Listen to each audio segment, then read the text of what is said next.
Atraindo a bússola para o sul. Paralelo 33. Um projeto do curso de Relações Internacionais.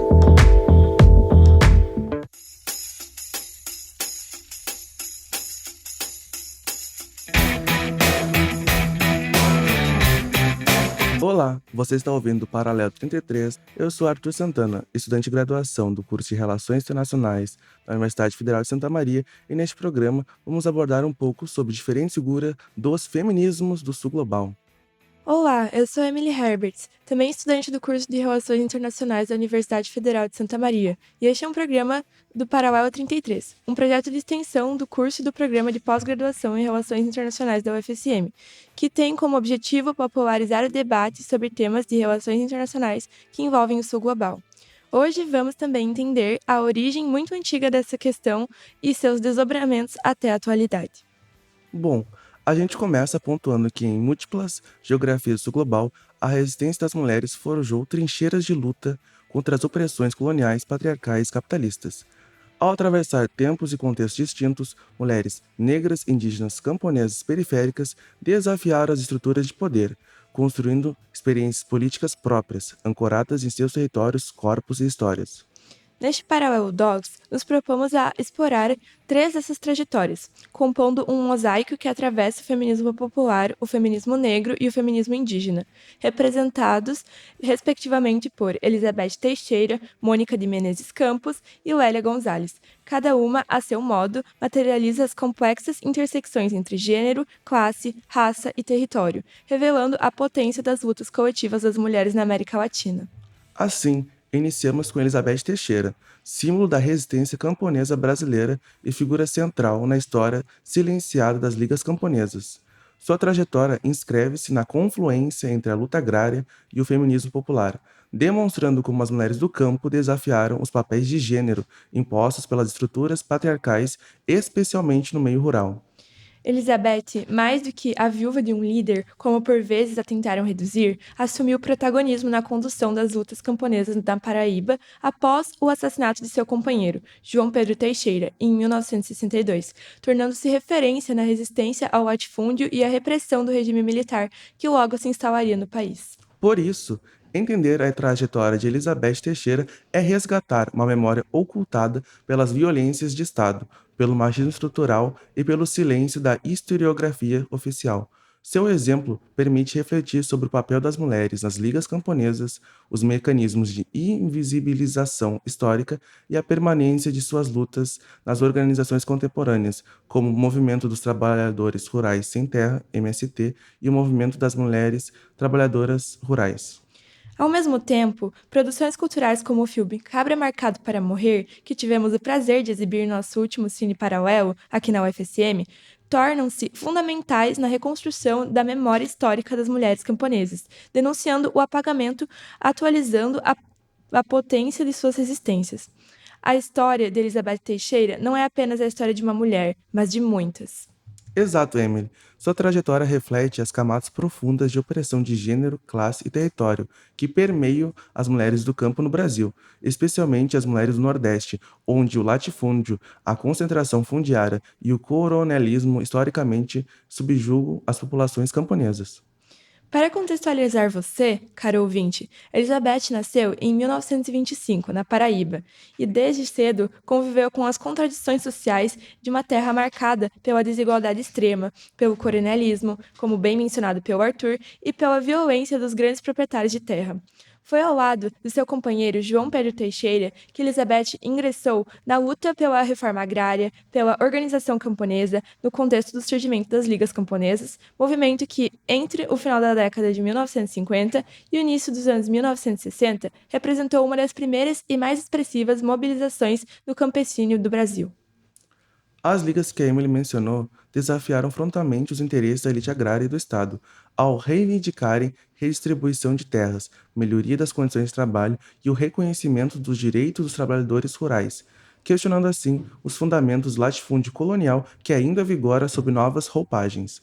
A atuação política de Elizabeth Teixeira foi profundamente transgressora dentro do contexto do meio rural nordestino, onde o patriarcado estruturava não apenas a vida doméstica, mas também as formas de organização política.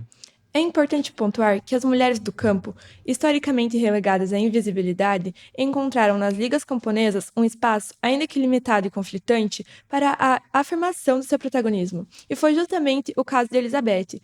Ela não apenas acompanhava o trabalho do marido, do João Pedro, mas também participava ativamente das reuniões e da mobilização das famílias na formulação das pautas que seriam reivindicadas pela Liga. Avançando no tempo, em 1962, o brutal assassinato de João Pedro Teixeira ocorreu. Esse crime foi encomendado pelos latifundiários da região. Após isso, Elizabeth se viu diante de duas opções impostas pela lógica machista e repressiva. Primeiro, recuar à condição de apenas ser uma mãe de família em luto, ou continuar como protagonista na luta pela causa camponesa. Exatamente. Elizabeth escolheu o caminho da resistência, assumindo a liderança da Liga Camponesa de Sapé, enfrentando a vigilância policial, a perseguição política e o preconceito estrutural contra as mulheres ativistas. Na sua luta, ela desafiava, assim, tanto a estrutura patriarcal interna do meio camponês, quanto a violência de gênero promovida pelo Estado autoritário e pelos setores dominantes. Perfeito, Emily. E é muito válido a gente mencionar que, embora Elizabeth não se definisse exatamente como uma feminista, pois o feminismo tradicional do meio acadêmico não estava muito ligado à sua realidade no campo, ao invés disso, sua prática política reflete os fundamentos do feminismo popular latino-americano, aquele que nasce da luta concreta pela sobrevivência, pelo território, pelo sustento da família e pela dignidade coletiva. Isso que o Arthur pontua é muito importante porque, no campo, as mulheres acumulam duplas e triplas jornadas. São agricultoras, mães, educadoras e também lideranças políticas comunitárias. Elizabeth Teixeira, ao conduzir a luta camponesa, mesmo sob vigilância constante e ameaça, representou essa articulação entre a luta pelo pão e pela terra com a luta por autonomia e dignidade das mulheres. A atuação de Elizabeth evidencia que a questão agrária não pode ser dissociada das relações de gênero, pois as mulheres no campo são, ao mesmo tempo, exploradas pelo capital agrário e oprimidas pelos dispositivos patriarcais. Agora, talvez um dos pontos mais importantes que possamos falar é que o silêncio em torno de Elizabeth Teixeira e de tantas outras mulheres camponesas não foi acidental, foi um silêncio construído. A atuação política nas ligas camponesas sempre foi alvo de repressão por conta do sistema colonialista que imperava na região. Entretanto, com o golpe de 1964 e a subsequente ditadura militar, que o ataque às ligas camponesas se tornou efetivamente institucionalizado pelo Estado. Estes ataques eram extremamente violentos, criminalizando seus integrantes, promovendo prisões, torturas, exílios e execuções.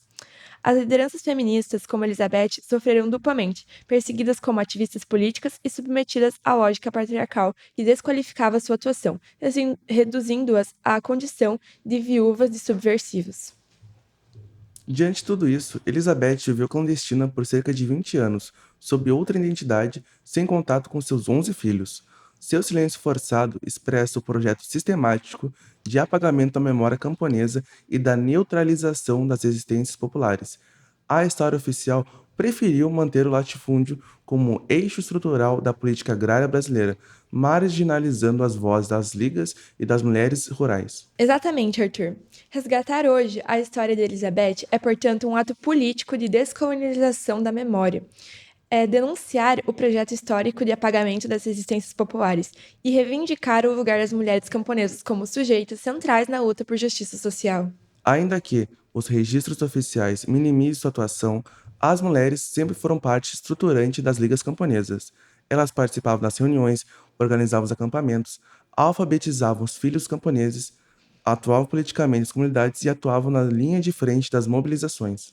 Porém, a historiografia dominante priorizou os líderes homens, como Francisco Julião, João Pedro Teixeira, relegando às mulheres o papel de coadjuvante ou apoiadoras. Elizabeth se apresenta como a subversão dessa lógica. Sua liderança, após a morte do marido, evidencia que as mulheres não estavam ali apenas por vínculos afetivos, mas também como lideranças políticas autônomas. A trajetória dela nos obriga a rever o papel das ligas como uma história profundamente marcada pela participação ativa das mulheres e pelos conflitos de gêneros internos aos próprios movimentos sociais. Durante o nosso cine paralelo do mês temático, como a Emily já mencionou anteriormente, nós e alguns de nossos ouvintes pudemos assistir ao filme Cabo é Marcado para Morrer, dirigido por Eduardo Coutinho. Vimos que a obra torna-se uma peça-chave na reconstrução da memória de Elizabeth das Ligas Camponesas. Iniciado em 1964 como um filme sobre o assassinato de João Pedro Teixeira, o longa foi interrompido pelo golpe militar e só pôde ser retomado nos anos 1980, no formato de documentário, quando Coutinho reencontrou Elizabeth e reconstruiu com ela a história de sua trajetória política e pessoal. Mais do que um registro cinematográfico, Cabra Marcado para Morrer é um ato de reparação histórica. Isso porque, ao colocar a Elizabeth no centro da narrativa, o documentário resgata a memória dos anos de clandestinidade, sofrimento e luta, rompendo o silêncio forçado pela ditadura enfrentados por ela e tantas outras mulheres. Assim, o cinema atua como ferramenta de denúncia, de justiça histórica e de pedagogia política para as novas gerações. A luta encampada por Elizabeth Teixeira permanece viva nas organizações contemporâneas de trabalhadores e trabalhadoras rurais. O Movimento dos Trabalhadores Rurais Sem Terra, MST, fundado em 1984, herda as bandeiras das ligas camponesas, atualizando-as diante da expansão do agronegócio, da financiarização da terra e da ofensiva neoliberal. Dentro do MST, as mulheres têm conquistado maior centralidade, formulando um feminismo camponês e popular que denuncia o patriarcado agrário, a violência doméstica e o machismo estrutural, também presente nas organizações de luta. Movimentos como o das mulheres trabalhadoras rurais vêm fortalecendo a visibilidade das demandas específicas das mulheres do campo, articulando pautas de soberania alimentar, agroecologia, saúde, educação e combate à violência de gênero. A vida de Elizabeth permanece como referência viva dessas construções, demonstrando que a luta por reforma agrária é indissociável da luta feminista popular. No dia 13 de fevereiro de 2025, foi celebrado 100 anos de vida de Elizabeth Teixeira. Essa data se trata de um marco profundamente político no contexto brasileiro atual, onde disputas pela memória seguem em curso. Reconhecer o protagonismo de Elizabeth e de tantas mulheres camponesas é afirmar a centralidade nas lutas populares e na construção de uma democracia efetiva, plural e decolonial. Para além do que a Emily falou, recordar a memória de Elizabeth é também um ato de denúncia à permanência da consideração fundiária, da violência política e do racismo estrutural como heranças coloniais que ainda marcam o Brasil. Como nos recorda o próprio MST em sua homenagem para Elizabeth em 2025, dizendo: sua travessia centenária é também a travessia coletiva de um povo que resiste, reinventa e recusa a naturalização da opressão. Elizabeth Teixeira segue inspirando gerações na construção de um outro mundo, onde o direito à terra, à vida digna, não sejam privilégios de poucos, mas conquistas de todos e todas. Assim, ao revisitar a trajetória de Elizabeth Teixeira e, na sequência, de Mônica de Menezes Campos e Wélia Gonzalez, propomos, nesse Paralelo Docs, deslocar os centros tradicionais da história, resgatando vozes que o projeto colonial e patriarcal tentou silenciar. Após conhecer um pouco da história e luta de Elizabeth Teixeira, vamos dar prosseguimento. Nosso próximo episódio da tríade Paralelo Docs sobre figuras feministas trará a história de vida da primeira diplomata negra do Brasil, Mônica de Menezes Campos. Este foi mais um episódio do Paralelo 33. Esperamos que tenha gostado. O conteúdo desse programa foi produzido por Alexandre Barto, Júlia Seminotti e Felipe Winkeltoni, idealizado por Guilherme Lopes Brandão, roteiro produzido por Samara Gonzalez, Matheus Bernardes, Juliana Zanck e Maria Clara Junqueira, com contribuição de Emily Herberts. Gravação por Arthur Santana e Emily Herberts. Agradecemos também à rádio pelo apoio com a edição. Esse episódio utilizou como fontes artigos acadêmicos, Beatriz Oliveira, Brasil de Fato, CNN, De Olho nos Ruralistas, Federação dos Trabalhadores Rurais, Agricultores e Agricultoras Familiares do Estado da Paraíba, FETAG-PB, filme Cabra Marcado para Morrer, Fundação Alexandre de Gusmão, Mentoria Mônica de Menezes, podcast Antropotrestas e Teoria e Debate. Gostou do programa? Compartilhe e deixe sua avaliação no Spotify. Acompanhe mais notícias e informações sobre o programa nas nossas redes sociais, @Paralelo33, por extenso, no Instagram e no Spotify. Lá, compartilhamos nossos resumos e boletins de notícias semanais. Avisamos quando tem episódio novo e falamos sobre diversos temas de relações internacionais. O Paralelo também vai ao ar todas as quintas-feiras na rádio UniFM 107.9, com reprise sexta-feira na Rádio Universidade 800 AM. Muito obrigada por nos ouvirem, até logo e nos vemos no próximo episódio. Tchau! Atraindo a bússola para o sul. Paralelo 33. Um projeto do curso de Relações Internacionais.